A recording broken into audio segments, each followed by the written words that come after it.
Hola a todos, bienvenidos a la clase de español de Huchan. Soy Pablo y voy a ser vuestro profesor de español.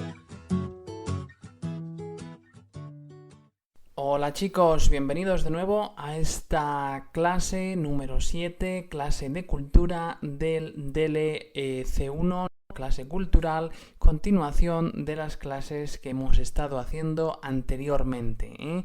Hemos estudiado un poquito, ya os recuerdo el tema del Al-Ándalus, el tema de las bodas, el tema de los malentendidos culturales, de las frases fuertemente culturales que hay que conocer para no caer en errores de comportamiento o de adaptación social. Bueno, pues esto ha sido un resumen súper rápido y ahora en esta clase número 7 creo que es, vamos a continuar un poco en esa misma senda, en esa misma línea de trabajo que habíamos estado viendo anteriormente sobre los malentendidos culturales, ¿eh? En esta clase vamos a estudiar las vivencias, las situaciones que a veces se dan cuando vivimos en un país extranjero.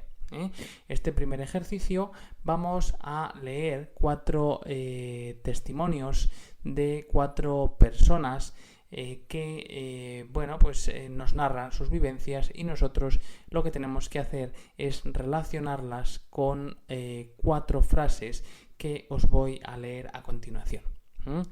Tened en cuenta que cuando entramos en contacto con otras sociedades, con otras culturas, otros países, hay momentos en los que todos nos sentimos como alienígenas, como extranjeros, y que no comprendemos determinadas situaciones o actitudes o comportamientos, y a veces pues estos comportamientos generan ciertos prejuicios, ciertas reticencias o situaciones incómodas. El objetivo es que escuchéis las vivencias que unas personas han tenido en otros países y elijáis, como digo, estas 4 frases para relacionarlas con cada vivencia de acuerdo con la que mejor se adapte, la que mejor describa esa situación. Vale, voy a leer estas 4 frases. La primera frase es: el tono no significa lo mismo. Vale. La segunda frase es: contactos pocos. La tercera frase es: ¿me está atendiendo a mí? Y la cuarta frase es: mirar a los ojos es... Vale. Bueno, estas son las 4 frases, me imagino que las entendéis, y ahora lo que voy a hacer es leer cada uno de estas, o cada una de estas 4 vivencias, y una vez que hemos leído cada una de ellas, pues haré una pequeña pausa para que busquéis aquellas palabras, aquellas expresiones que más os llamen la atención, y después continuaré pues con la segunda y así sucesivamente con tercera y cuarta. ¿De acuerdo? Bueno, pues vamos a empezar con la vivencia, con la experiencia número 1. Lola, una profesora española, trabaja hace poco en una escuela de español en Tokio.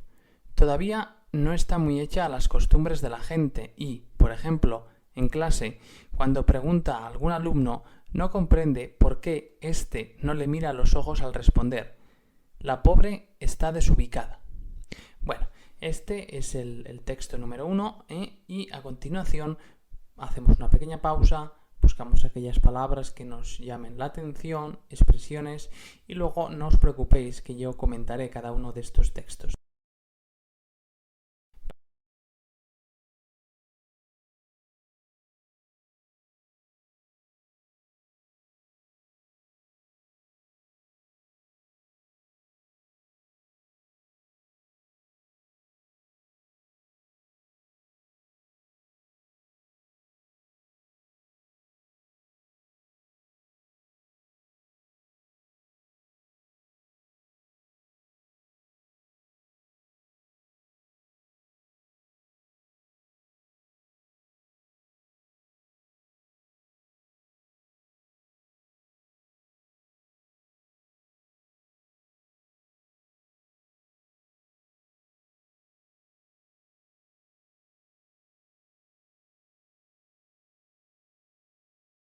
Vamos ahora a la experiencia, a la vivencia número 2. Ana, una estudiante marroquí, ha obtenido una beca para realizar una investigación en un centro de lingüística aplicada de la Universidad de Barcelona. El director del proyecto está encantado con su trabajo y le propone que se quede unos meses más. Ana llama a sus padres desde el despacho del director para darles la noticia. La conversación de Ana es en árabe, lengua que desconoce el director, y para él está claro que la chica discute con su familia. Cuando cuelga el teléfono, le pide disculpas por haberla metido en un lío y ella, perpleja, le pregunta: ¿por qué dices eso? Todo está bien, mis padres están muy contentos y te lo agradecen de corazón. Esta es la lectura número 2. Hacemos de nuevo un pequeño descansito y buscamos aquellas palabras que nos resulten nuevas o aquellas expresiones que no conozcamos.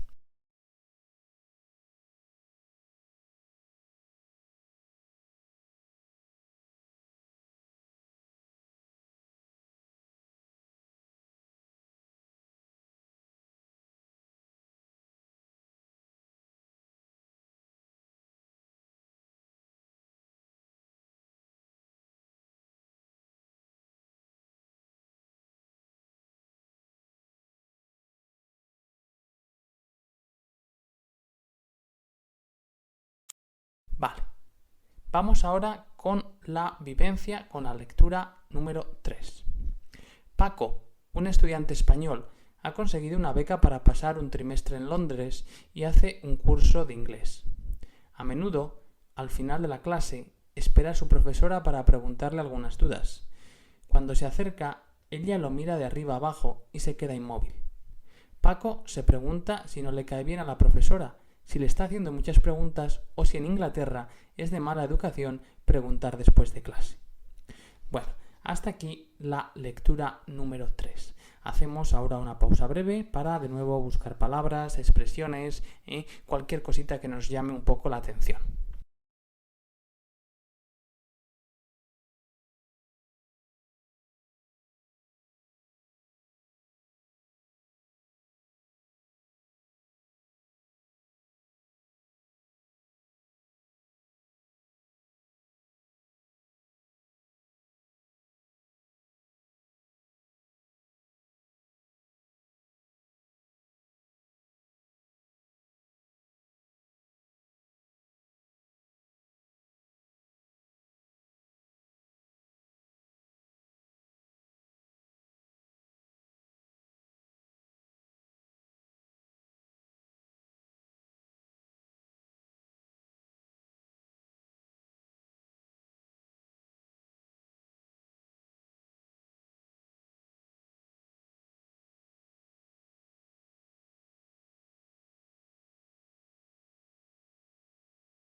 Y pasamos, por último, a la expresión número 4. Un alumno de español con dudas para el examen es citado por su profesor a las 6 de la tarde en la sala de profesores. Cuando acude a la cita, comienza el calvario. Debe esperar un buen rato a que lo reciba. Una vez que están en la mesa y comienzan a resolver las dudas, son interrumpidos con asiduidad por otros profesores que entran y salen, y el profesor debe atender al teléfono varias veces. El alumno no comprende nada y el profesor le sonríe tranquilamente. Bueno, pues hasta aquí llega la cuarta lectura y hasta aquí llega la lectura en general de estas 4 experiencias. El objetivo, por tanto, ahora es que busquéis todas las palabras y relacionéis estas lecturas, estas vivencias o expresiones de estos 4 chicos, 4 chicas, con las 4 frases que repito brevemente. Frase 1, el tono no significa lo mismo. Frase 2, contactos pocos. Frase 3, me está atendiendo a mí. Y frase número 4, mirar a los ojos es Vale, pues venga, realizamos una pequeña pausa ahora y al cabo de 2 o 3 minutitos continuamos con la corrección y con los comentarios pertinentes. Tened en cuenta que esto es muy fácil, son textos fáciles y que no deberían plantear mayor dificultad. Venga, continuamos en breve.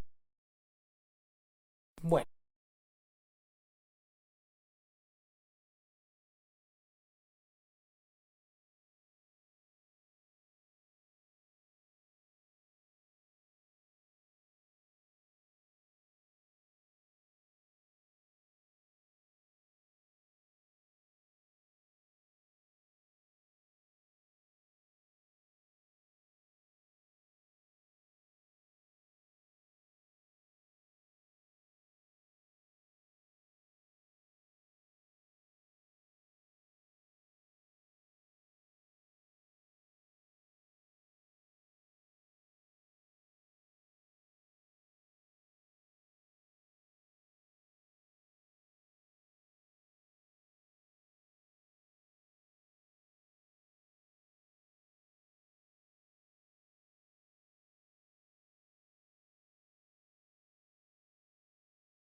Pues la solución al ejercicio podría ser la siguiente. No es una solución exclusiva, es una solución que yo propongo basándome en mi experiencia como español, pero que vosotros no podéis o podéis no estar de acuerdo directamente.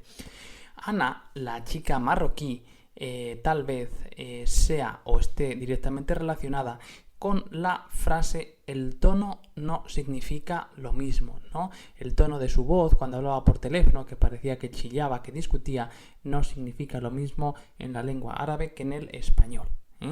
Vale, esto sería lo primero que tenemos que tener en cuenta. Después, la número 4, cuando dice que un alumno de español va a ver al profesor y parece que no le presta la atención que se merece, estaría relacionado con me está atendiendo a mí, me está atendiendo a mí. Esta sería la frase que mejor ilustra esta experiencia, ¿de acuerdo? Y luego tenemos dos frases más que son contactos pocos y mirar a los ojos es bla bla bla bla bla. Estas dos frases las he dejado en último lugar porque yo creo que pueden ser utilizadas indistintamente para la experiencia número 1 y para la experiencia número 3, la de Paco.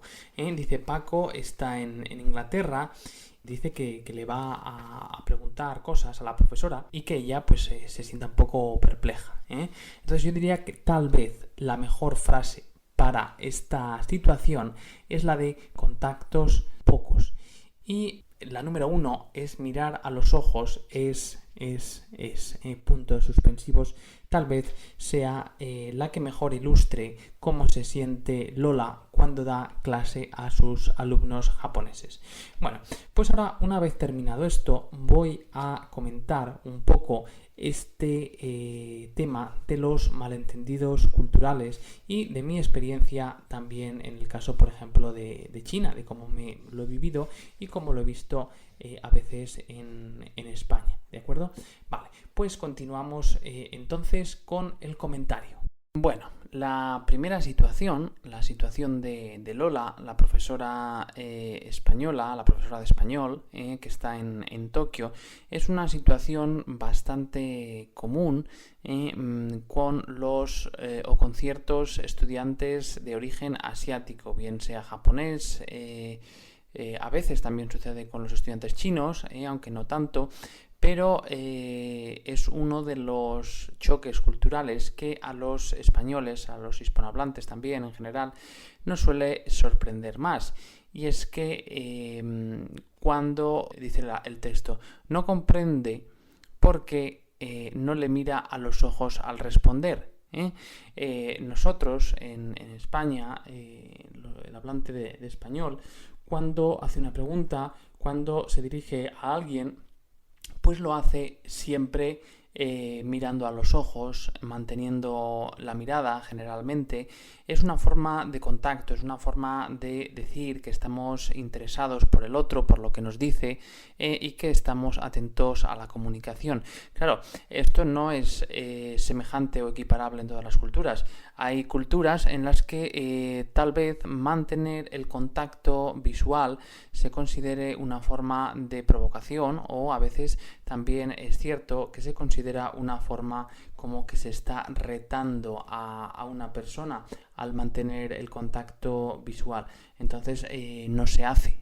Y claro, este tipo de diferencias culturales es muy importante y hay que tenerlas en cuenta para evitar malentendidos, porque tal vez Lola se siente un poco desubicada, a veces enfadada, o de alguna manera no está contenta consigo misma, porque dice, bueno, ¿por qué no me miran a los ojos? ¿No les importo? ¿O pasan de mí? O este tipo de cosas, ¿no? Entonces, bueno, hay que entender que es una cuestión cultural y que hay que entenderlo, no como muchas personas tratar de cambiarlo.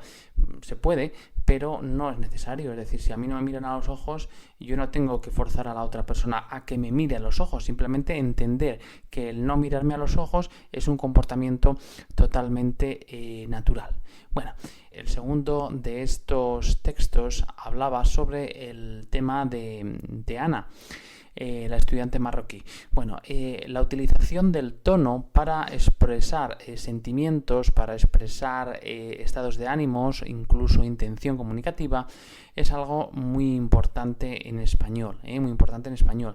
Ya sabéis vosotros, un ejemplo es el de las preguntas. En español, a diferencia de lo que sucede en otros idiomas, como el caso del inglés o el caso del chino, no tenemos una fórmula en general específica que marque que un determinado enunciado, que una determinada frase es una interrogación, es una pregunta. Por ejemplo, en el caso del inglés tenéis el do, el does, el did, este tipo de partículas interrogativas que anuncian la estructura interrogativa, ¿no? En el caso del chino tenéis la partícula ma que se pone al final, o otros tipos de estructuras sintácticas que marcan claramente pues que esa frase es una interrogación, ¿no?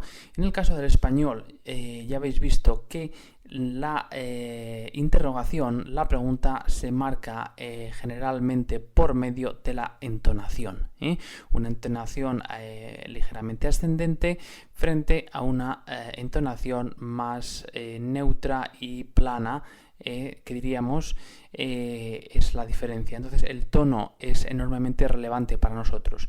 Claro, aquí el profesor, cuando estaba escuchando a Hannah a hablar con su familia y aparentemente gritar, pues él pensó que se estaban discutiendo, porque ese sería la utilización normal del tono en su lengua, en la lengua de Ana, tal vez en el árabe o en el dialecto marroquí, pero no lo es así en el caso del español. Una entonación marcadamente alta, chillando y demás suele ser casi siempre motivo de enfado, de pelea o algún tipo de queja. Vamos, es este tipo de uso. En otros idiomas, yo por ejemplo en el chino, es una percepción como hispanohablante, puede que no sea acertada, pero yo he escuchado a los chinos generalmente hablar muy alto. Hablan muy alto, sobre todo por teléfono o cuando hablan con otras personas a veces, pero sí por teléfono. Fundamentalmente hablan como chillando, y no están discutiendo, porque si te fijas un poco en su conversación, si entiendes un poquito de chino, te das cuenta de que no están discutiendo, es simplemente el tono que utilizarían normalmente. Y luego en China depende, claro, de las partes de China, porque China es un país inmenso. Entonces lo he escuchado en algunas zonas más que en otras. Entonces, bueno, es simplemente como curiosidad. El tercer caso es el caso de Paco, es el caso de Paco, y hace referencia un poco a la proxémica o a la kinésica, esas dos partes de la comunicación que establecen la distancia entre las personas y que establecen también el lenguaje corporal. En el caso de España, la distancia suele ser más próxima. No es infrecuente que cuando hay un grado de confianza se roce o se toque a la otra persona, y lo que aquí nos narra Paco dice que bueno, pues que al final de la clase se acerca a la profesora a hacerle preguntas, Es un comportamiento en España totalmente aceptable y ningún tipo de problemas. En el caso de Inglaterra hay una tendencia a crear una mayor distancia, un mayor distanciamiento entre alumnos y profesores. Y esto se debe en buena medida, yo me acuerdo cuando estaba en Inglaterra trabajando, yo estudié allí y trabajé allí y fui profesor en Inglaterra. En cierta medida se debe también a una tendencia natural del profesor a protegerse. Ha habido muchísimos casos de alumnas que han denunciado pues una relación inapropiada con el profesor, en ocasiones en relación totalmente inexistente. Pero bueno, a diferencia de lo que sucede en las películas, en estos casos el profesor es culpable hasta que se demuestre lo contrario. Incluso demostrándose lo contrario, el profesor va a tener ya ese estigma entre colegas y entre compañeros del centro. Entonces, una manera de evitar este tipo de... porque muchas veces los alumnos pues tienen una admiración o bien una identificación pseudo paternal, maternal con el profesor, un enamoramiento, una especie de... bueno, pues lo conocéis todos. Entonces, claro, para evitar este tipo de situaciones no hay mejor cosa, no hay mejor forma de protegerse que directamente restringir al máximo todo tipo de contacto. Bueno, y digo afortunadamente porque en el caso de España no tenemos este tipo de comportamiento todavía, aunque está comenzando a llegar por influencia de, como todo lo malo se pega, por influencia del ámbito sajón, y es esta falta de confianza y esta tendencia a criminalizar al docente sin tan siquiera haber estudiado el caso. Entonces, claro, tenemos esta situación y lo mejor es marcar las distancias. Eso es algo que en China pues es bastante diferente. Una de las cosas que sorprenden a los profesores a los profesores extranjeros cuando llegamos aquí a China es la relación que se establece entre profesores y alumnos chinos. Yo tengo muchos colegas que normalmente hacen fiestas en clase, llevan pasteles, salen con los alumnos. Ese tipo de relación, incluso para España, que sería un término intermedio entre Inglaterra y China, probablemente es extremadamente cercana y no aconsejable desde nuestro punto de vista. ¿Quiere decir que lo que se hace en China esté mal? No, por supuesto que no. Lo que quiero decir es que hay diferencias culturales y que en ocasiones están muy bien motivadas, como se entiende o como he explicado en el caso de Inglaterra, ¿no? Vale. El cuarto ejemplo es el de un alumno de español, es por tanto un extranjero que está estudiando español y que queda con su profesor pues para explicar unas dudas, ¿no? y demás. En primer lugar, se queja de que tiene que esperar. de que tiene que esperar. Eso es algo muy frecuente en España, que tengas que esperar, vas al médico, tienes que esperar, vas a algún trámite, tienes que esperar, incluso cuando vas a ver a tu profesor tienes que esperar. ¿Por qué? Porque siempre se va con retraso, casi siempre. La puntualidad no suele ser uno de los puntos fuertes. Esto es un estereotipo cultural y es verdaderamente cierto. A continuación, también se queja de que son interrumpidos con asiduidad por otros profesores y que coge el teléfono. Vamos a ver, ese no es un comportamiento que nosotros, en el caso de España, penalicemos o consideremos inapropiado. Más al contrario, es totalmente normal. La relación de un profesor hacia un alumno es la de un superior hacia un inferior. Y en este caso pues se admite que otra persona a nuestro mismo nivel, como puede ser otro profesor, pues nos interrumpa, o se admite que tengamos una llamada de teléfono de alguien que consideramos más importante que el alumno y se coja. ¿Quiere decir esto que el alumno no es importante? Que no, es la forma de tratarlo, es importante en su cierto grado y en su cierta medida, y se le trata como tal, ni más ni menos. Lo que no se puede esperar, sobre todo en España, en una enseñanza que hasta hace poco era pagada totalmente por el Estado, lo que no se puede esperar es tratar al alumno como a un cliente, que es lo que está pasando en muchos países sajones.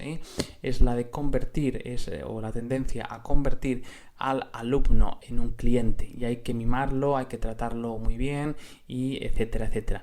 Entonces, esto no lo tenemos todavía en España, afortunadamente, porque las universidades, la mayoría de centros de estudios son públicos, los costea, los financia el gobierno, y como tal, tenemos la enorme suerte, o teníamos, porque las cosas están cambiando, pero teníamos la enorme suerte de que a los alumnos se les otorgaba las notas que merecían, independientemente de que haya un tanto X%. En las universidades inglesas eso no pasa. En las universidades inglesas se ve al alumno como un cliente, como una fuente de dinero, y como tal hay una presión muy fuerte para dar las notas que quieren los alumnos recibir, con una consiguiente pérdida de la calidad de la educación en algunos casos.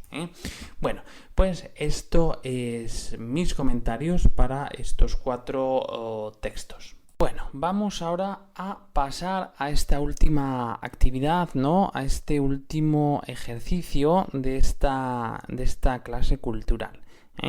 Esta última actividad es un poquito sobre gramática, sobre vocabulario, en el que yo voy a leer un texto, y de este texto vosotros tenéis que elegir la opción adecuada, como habíamos hecho anteriormente. Vosotros tenéis opción 1 y opción 2, son 2 palabras distintas, es una cuestión de léxico, por tanto, la que tenéis que dilucidar y tenéis que elegir. Bueno, se trata de un texto, un fragmento que pertenece a una obra conocida como El collar de la paloma. El collar de la paloma es la obra más famosa de un escritor hispanoárabe, un escritor que vive en España cuando se conocía como Al-Ándalus. Este autor se llama Ibn Hasan de Córdoba, se le conoce así en España. Tiene un nombre en árabe muchísimo más largo, pero solamente nos referimos a él con el nombre pues que se ha utilizado, romanizado durante hace muchos años, ¿no? Es un autor muy importante, puesto que fue el único autor que habla un poquito de los distintos grupos tribales, de los distintos grupos étnicos que vivieron en Al-Ándalus en las primeras épocas de la conquista. Este tema, pues bueno, ya lo hemos visto durante las clases culturales 1 y 2, entonces deberíais ya estar bastante familiarizado. Bueno, pues Ibn Hazm fue un gran intelectual y un gran poeta. Y en su obra, en esta obra, bueno, produjo distintas obras, pero en su obra concretamente que vamos a ver ahora, El collar de la paloma, lo que hace es una especie de tratado de amor, en el que recopila, en el que estudia un poco las distintas versiones occidentales, principalmente grecolatinas, sobre el amor, e introduce también algunas vivencias personales, introduce también comentarios personales sobre el tema del amor. Es a su vez un compendio de poesía amorosa, poesía romántica amorosa. Bueno, pues sin enrollarme más, empiezo con la lectura completa del texto y luego a continuación lo que voy a hacer es daros la solución, como hemos hecho en otras ocasiones. Bueno, pues empezamos. Con la mirada se aleja y se atrae, se pierde. Opción, se atrae, se pierde. Se promete y se rechaza, se reprende y se da aliento, se ordena y se veda, se fulmina a los criados, se previene contra los espías, se ríe y se llora, se pregunta y se responde, se concede y, opción, se niega, se termina. Cada una de las situaciones tiene un signo especial en la opciones, mirada, sonrisa. Pero estos signos no pueden ser definidos. De no verlos, ni pueden ser pintados ni descritos si no es una pequeña parte. Voy tan solo a declarar aquellas cosas que son más fáciles. Una señal con el opción, rabillo, la esquina de un solo ojo denota veto. La cosa, opción, pedida o perdida. Una mirada lánguida es prueba de aceptación. La persistencia de la mirada es opción, indicio, verdad. De pesar y tristeza. La mirada de refilón es signo de alegría. El, opción, mover, retornar los ojos da a entender amenaza. El volver la pupila a una parte cualquiera y retirarla al punto es para llamar la atención sobre lo que se ha mirado. La seña furtiva con el rabillo de los ojos denota súplica.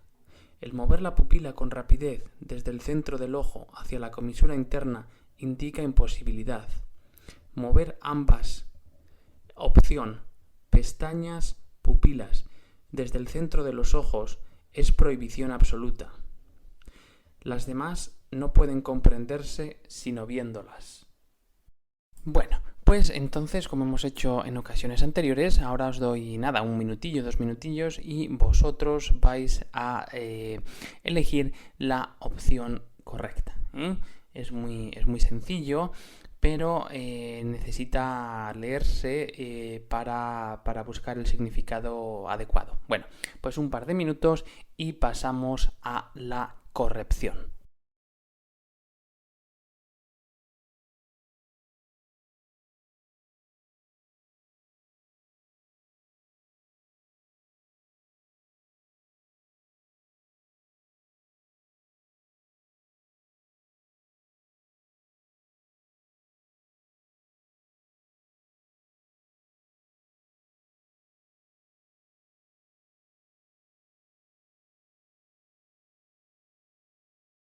Bueno, pues vamos a empezar con la corrección. La corrección del primer error o de la primera opción es se atrae.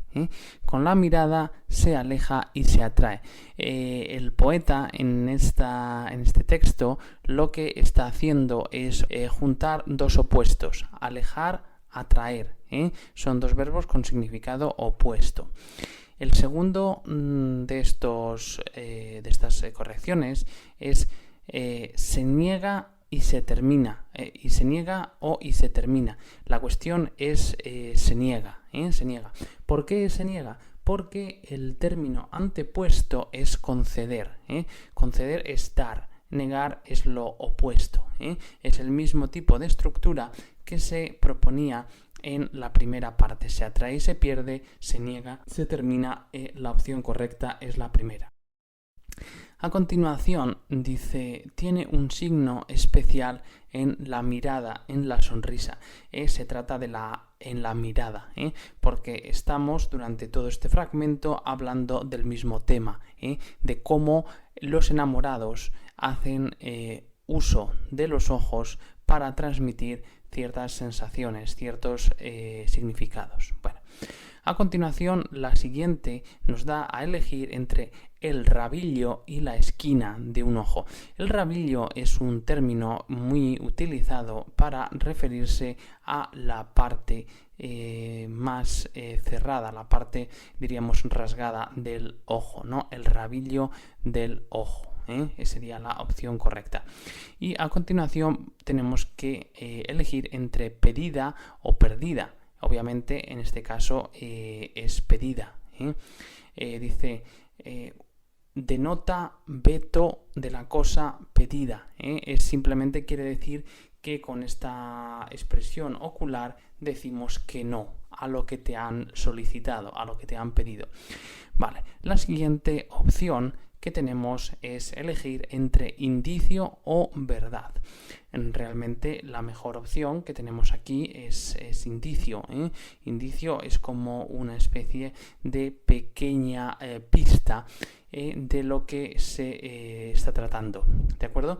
La siguiente es mover.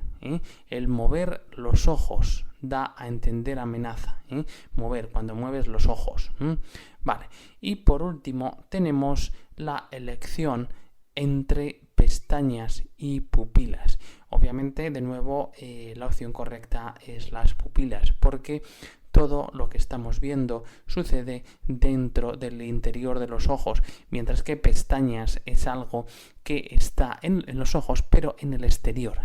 Y aquí el texto lo que trata de hacer, lo que trata de proponer es la utilización del ojo como símbolo de comunicación, símbolo capaz de expresar significados. Y es un texto muy bien escrito, un texto, bueno, traducido en este caso, porque el original no estaba en español, pero un texto muy bien traducido y un texto tremendamente poético que espero que hayáis podido apreciar, ¿no?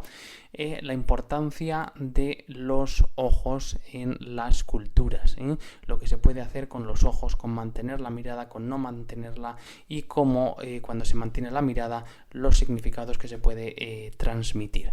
Bueno, pues hasta aquí llegamos con esta clase cultural en la que hemos visto una serie de comportamientos que culturalmente pueden diferir entre lo que esperamos los españoles en nuestra cultura y lo que se hace en otros lugares. Hemos visto también algo importante sobre el tema de la mirada, el tema de los ojos, con este escrito, con este bellísimo fragmento de Ibn Hasan de Córdoba, poeta, ya sabéis, del Califato de Córdoba, de Al-Ándalus. Y bueno, pues hasta aquí terminamos y pasamos muy en breve a la siguiente clase cultural. Muchísimas gracias, chicos, por estar aquí y continuamos ya en breve.